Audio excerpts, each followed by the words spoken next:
Morant with a running start. Elevates. Oh, he dunks. Oh, my goodness. Tie game in overtime.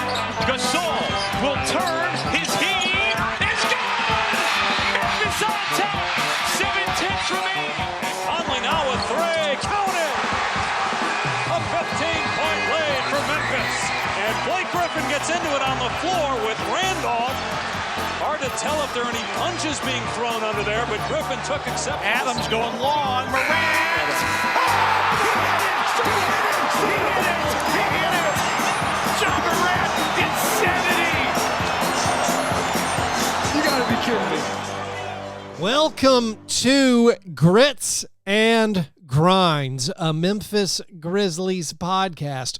Grizzlies win again edition. My name is Keith Parish. The Grizzlies won in spectacular fashion. All we can talk about, all we can think about is Ja Morant. Yes, the Grizzlies have won 9 straight, the second longest winning streak in franchise history. But Ja Morant, did you see that play?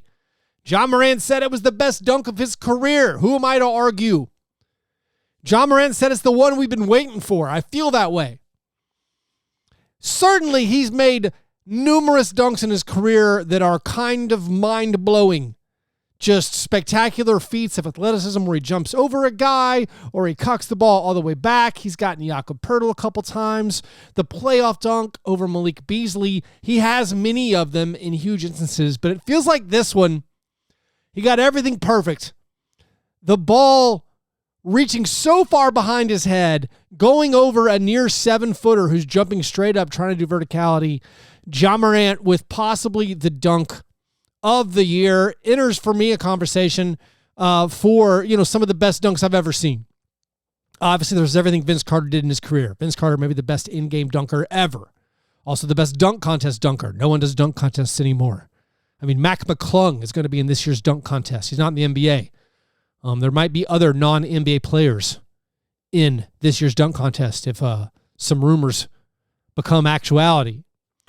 But this dunk, where you have the athleticism of some of the great high-risers ever, and then you package it with a guy who's an all-star, who's an all-NBA type player, and to put it together so spectacularly in that small physical frame, you get these eye-popping viral moments.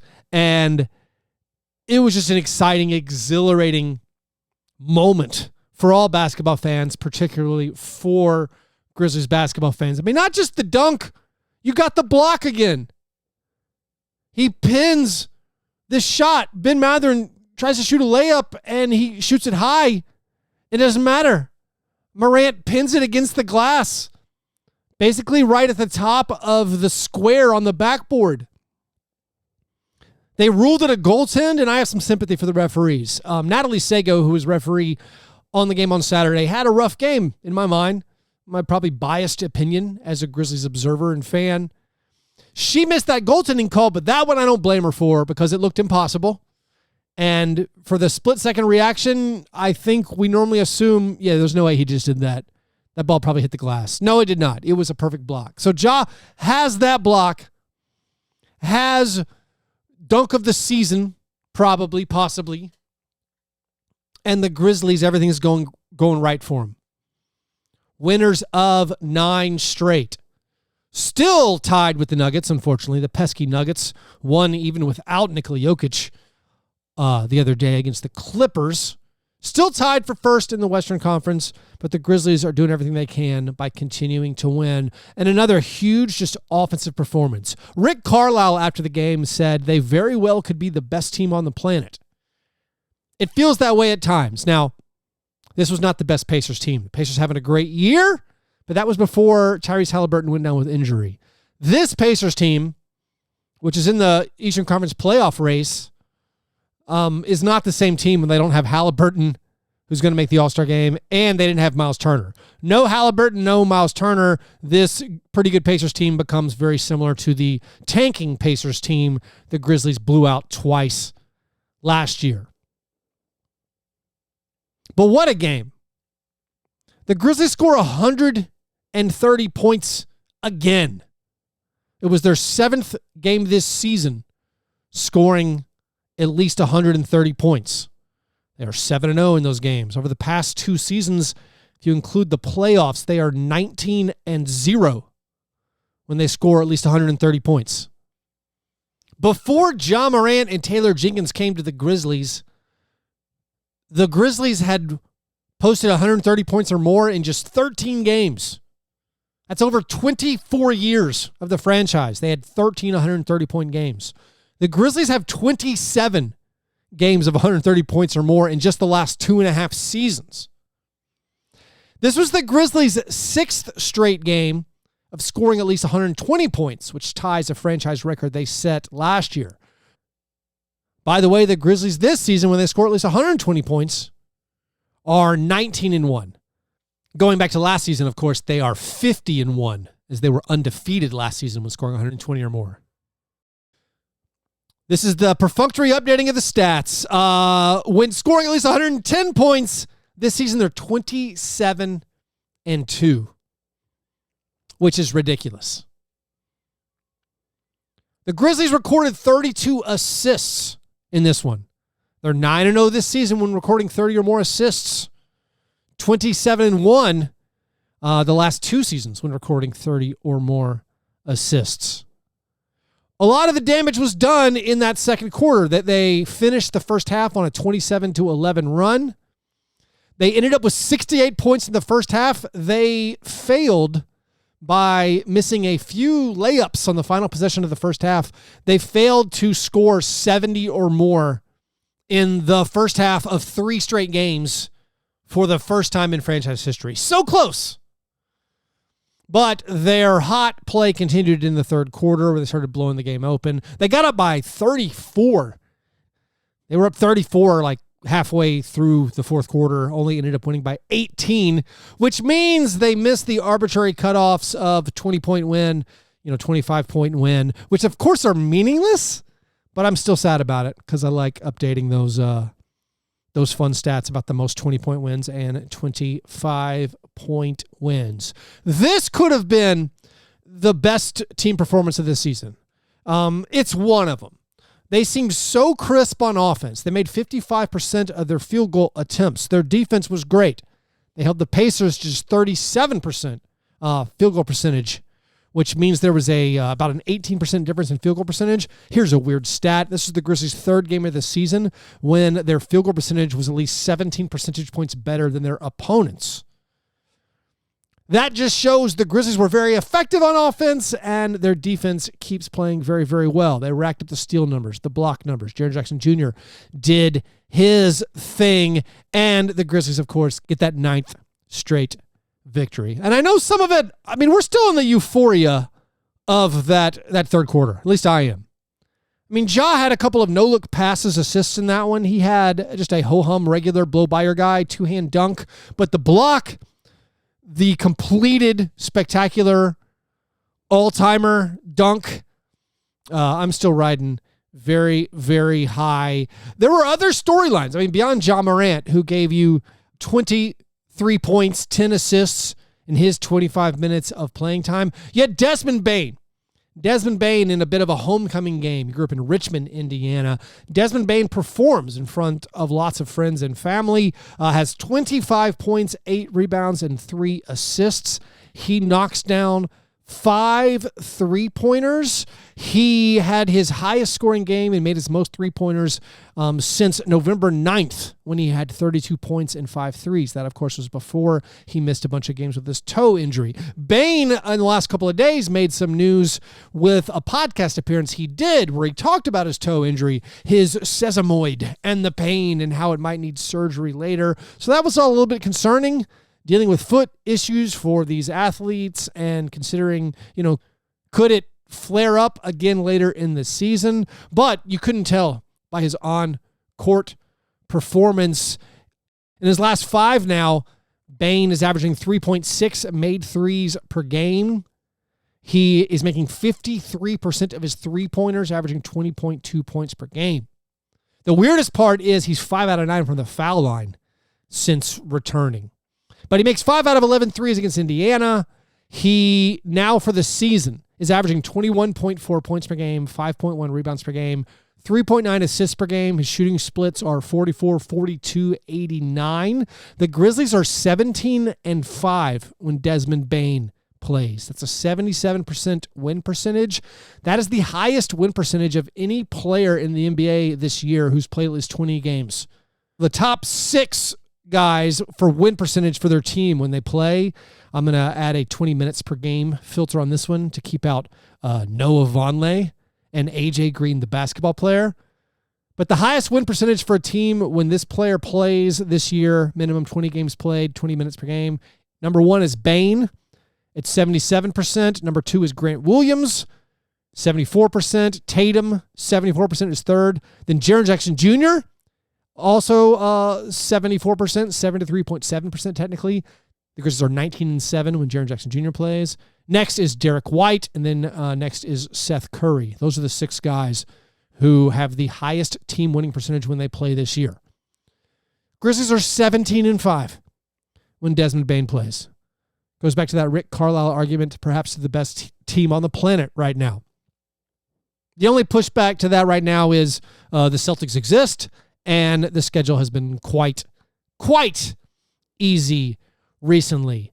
Jaren Jackson Jr. in this one got in a little bit of foul trouble early, which is something that happens to him, but he still picks up his 13th consecutive multi-block game, extending his franchise record. That is the longest streak in the NBA in the last 3 seasons. Back in 2019, Mitchell Robinson had 29 straight games with at least 2 blocks. Jaren, despite the limited playing time because of the foul trouble and the blowouts, finishes with 9 points, 10 rebounds, and gets 2 blocks. There was a great article on 538 by Jared Dubin this week about Jaren Stevens' Player of the Year case and how it would be unique. On the one hand, there are all these spectacular numbers that we've talked about a lot on this show, the rim protection numbers, the overall team field goal percentage numbers, the opponent field goal percentage when Jaren's on the court, the block percentage numbers, and all of those would lend themselves, plus of course just the raw blocks per game numbers, would lend themselves to Jaren being an obvious candidate to win Defensive Player of the Year, of which he is the current betting favorite. But this article pointed out that it would be unique in the fact that, one, Jaren would have one of the highest foul rates of any Defensive Player of the Year ever, and would have played the fewest minutes per game, and probably the fewest games of any Defensive Player of the Year ever. Now, these are all very good points. Some of it is the NBA has changed. Players play fewer games now. And some of it is, of course, Jaren doesn't play that many minutes. Like in this one, he played 22 minutes. Well, guess what? He was plus 32. The Grizzlies were plus 32 in Jaren's 22 minutes. A lot of it seems nationally, the narrative for Jaren's low minutes, he's averaging 26 minutes per game this season, is about the foul trouble. And that is part of it. We don't have to ignore that. Jaren does struggle with foul trouble. Yeah, he's only fouled out of 1 game. But despite these high fouls per possession, which Jaren does have, most of the minutes limitation is on purpose, where they are limiting Jaren's minutes. And I don't think he should be penalized for that in an awards chase. Like, if it was close, if there were 2 players that were very comparable and one player's played 10 more games, okay, that makes sense. Go with the guy with more games. If one guy's playing, 5 or 6 more minutes per game, greater, that makes sense to me. But I think we as Grizzlies fans, we want to push back against the national narrative that Jaren's minutes are low because of foul trouble. Not entirely true. His minutes are low because they are loath to play him over 30 minutes, even when healthy. And then there's the blowouts. And the Grizzlies have now had, I'm counting this as, they've had 7 games this year that Jaren Jackson Jr. has played in where he got pulled out way early because of the blowout. Now, how many minutes does that literally cost Jaren? I looked this up, and this is a rough estimate.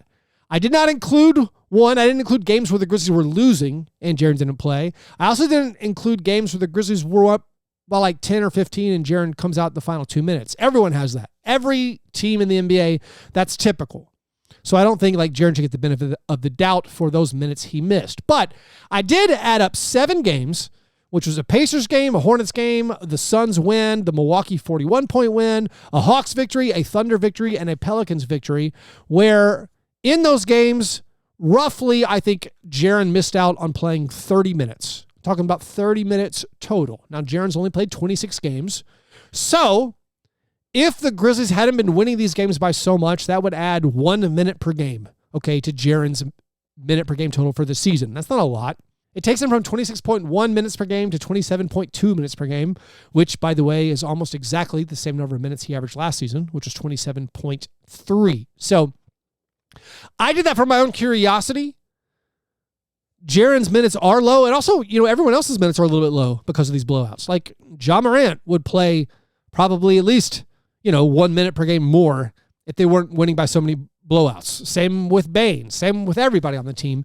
But because the Jaren conversation has focused so much on his low minutes, I just think it's interesting. Like, how many minutes have foul trouble cost him this year?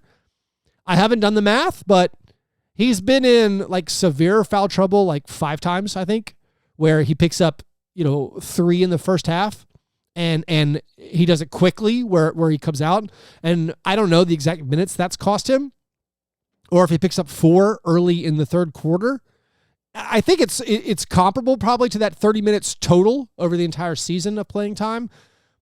So I thought that was interesting. I wanted to look it up for myself just to make sure I was arguing the right things. Yes, Jaren's minutes are very, very low. We can all agree, I think, that most of that's by design of them purposefully limiting his minutes to hopefully keep him fresh and healthy and not have any injury reoccurrences, or at least control as much as they can control when it comes to Jaren Jackson Jr.'s health. Anyways, there's a lot more to talk about from this game, including Ziaire Williams getting the start. We will do all that right after this short break. Don't miss the 21st annual Martin Luther King Jr. celebration game presented by Ford and your Mid-South Ford dealers. It's on Monday, January 16th, when the Grizzlies host the Phoenix Suns at 5 p.m. Arrive early for the pregame ceremonies featuring this year's recipients of the National Civil Rights Museum Sports Legacy Award: Gary Payton, Luol Deng, Nancy Lieberman, and Eddie George. Plus, enjoy a special halftime performance featuring Grammy-nominated artist Aloe Black.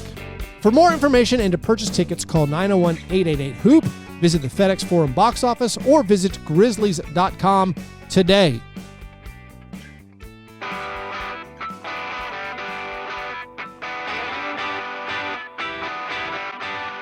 All right, another stat about Jaren from this one that I almost omitted. Jaren tied his season high with 3 assists.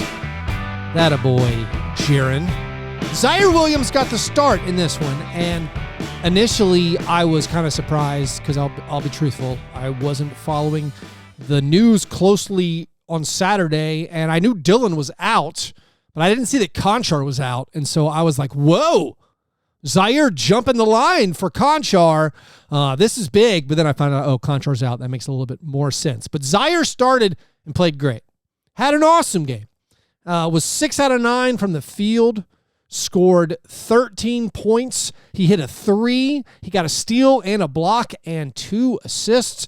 He was catching lobs, making his mid-rangers. The 3-pointer he made was off a brilliant pass from Brandon Clark, where Brandon Clark catches it and then before landing just throws it immediately back out to Ziaire. Hits a right in the shooting pocket. Ziaire drains the 3. The Grizzlies did this a few times. There was also one where they passed it to Ja cutting through the lane, and he immediately whipped it to Bane in the corner, and Bane makes the 3. The Grizzlies had a lot of those where it felt like set plays of, all right, pass it in, just kick it back out immediately. They also, this is maybe a reflection of how the Pacers defense wasn't any good. They scored so many times where they ran a 2-man game where they set a screen and then they throw it to the guy who set the screen. And once he rolled, once the defense reacted to the guy who caught the pass, someone would cut baseline or sprint to the basket. And the Grizzlies got so many dunks, so many layups off of this. That's one of the reasons it felt like a great, crisp, well-executed game. One of the better games the Grizzlies have played. How much of that, context-wise, do we consider, all right, the Pacers weren't stopping anything? I'm not sure, but Ziaire, at the very least, going back to him, very, very good game. He's now averaging 11.6 points per game in his last 5 in 20 minutes per game, making 57.5% of his field goals. He's hit a 3 now in 9 straight games. So every game of the win streak, Ziaire's made a 3-pointer. That's the longest streak of his career. He still has not recovered a loose ball. All right, he got a great steal and dunk. And I'll be honest with you one more time and tell you, I don't know how the NBA stats page records loose balls. Obviously, getting a steal, that's better than recovering a loose ball because you forced a turnover and recovered it. But the NBA stats page does not credit Ziaire Williams with a loose ball recovery, and Ziaire has played the most minutes in the NBA this season of all players without being credited with recovering a loose ball. The only 3 players who've played at least 200 minutes this season and are yet to record a loose ball, it's Ziaire Williams, Stanley Johnson, and Markieff Morris.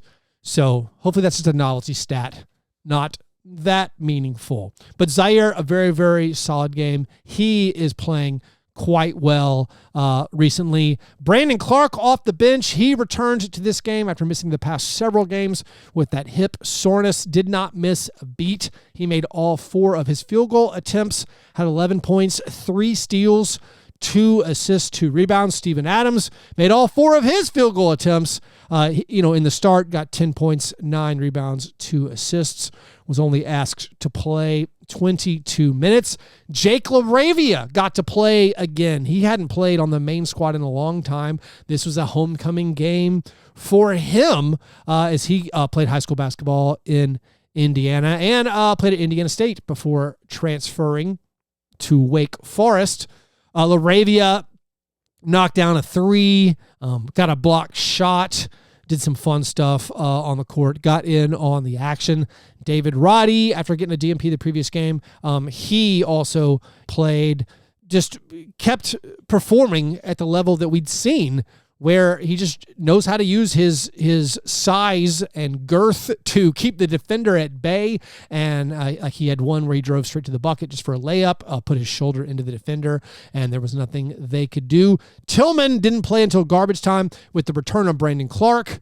The rotation was to have Aldama and Clark as the bigs off of the bench. So despite Tillman's great run of play during this win streak, he was once again out of the rotation, and they went with wings Roddy and LaRavia off the bench along with Tyus Jones. Tyus, he almost didn't do it, but in the fourth quarter, in garbage time, he did knock down his second 3 of the game, which means he now has 8 consecutive games of making multiple 3-pointers. That is the longest streak of his career. And finally, some people would want to talk about this, so I won't ignore it. I got a few texts about it. The Fast Break Breakfast Slack chat talked about it a little bit. Dillon Brooks did not play, and some people were saying, hey, look, this is basketball nirvana now that Dillon's not there. Everything was perfect. You took away his inefficient shooting. You didn't miss him at all on the defensive end. Look what you get. All right, that's one data point in support of that. Cannot argue with it. They looked perfect against this Indiana Pacers team. Of course, they played games without Dillon Brooks before, and it was not this perfect. Also, the Grizzlies were missing John Conchar.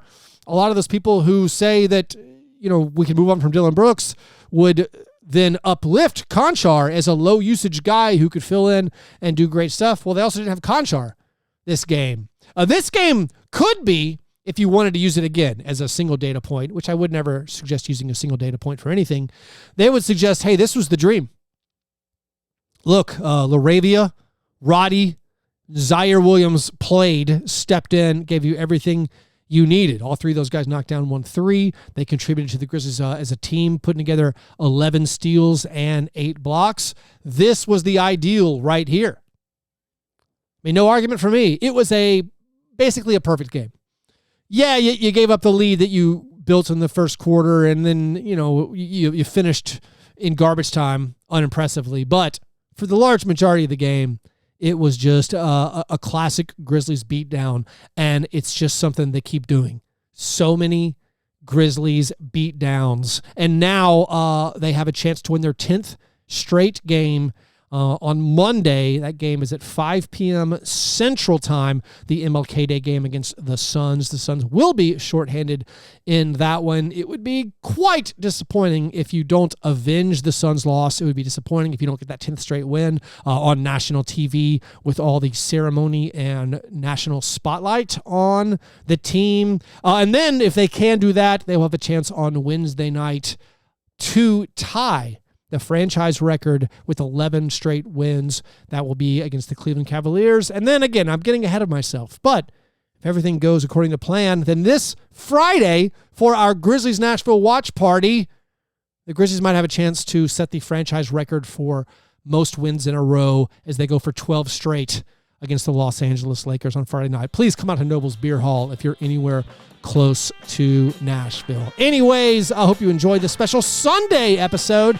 Enjoy your Monday watching the Grizzlies. Subscribe to the YouTube channel. Do me that favor, and I will talk to you soon. Go Grizz!